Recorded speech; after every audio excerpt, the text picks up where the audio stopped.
Hi everyone, কেমন আছেন সবাই? আপনাদের সঙ্গে হাঁসের মাংসের একটি রেসিপি শেয়ার করব। একটু ভিন্ন স্টাইলে রান্নাটা হবে।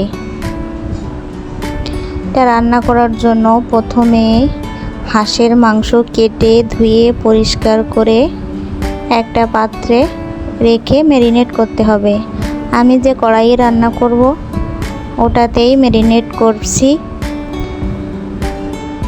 পরিমাণ মতো লবণ, হলুদ, শুকনো মরিচের গুঁড়া, জিরার গুঁড়া, সরিষার তেল,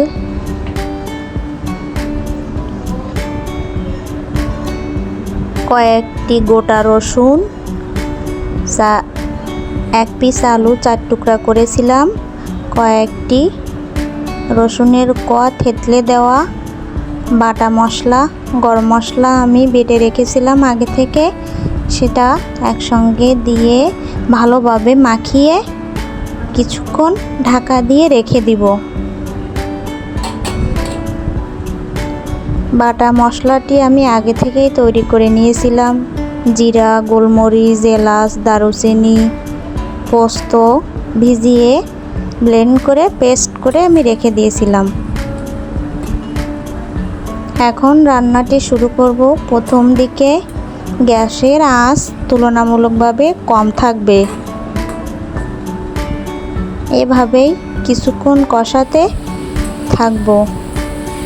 হাঁসের মাংসে চুইঝাল দিয়ে রান্না করলেও বেশ একটা অন্যরকম স্বাদ লাগে। পেঁয়াজ রসুন ছাড়াই রান্না করলে হাঁসের মাংসের একটা অরিজিনাল ফ্লেভার থাকে, খেতেও অনেক ভালো লাগে।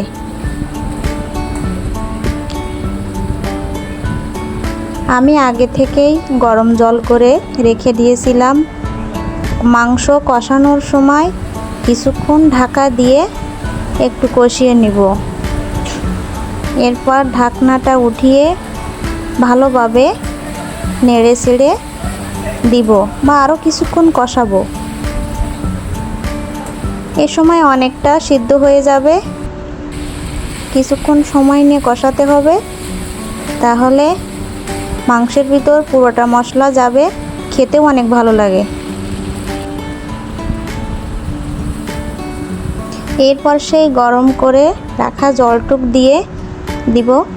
এরপর গ্যাসের তাপ বাড়িয়ে দিতে হবে, ফুটে আসবে। এরপর নাড়াচাড়া করতে হবে। গ্যাসের তাপ কমিয়ে নিলেই হাঁসের মাংস রান্নাটি হয়ে যায়। এখন একটি পাত্রে রেখে দিব। ভিডিওটি দেখার জন্য অনেক অনেক ধন্যবাদ। শেয়ার, লাইক, কমেন্ট করে পাশে থাকবেন।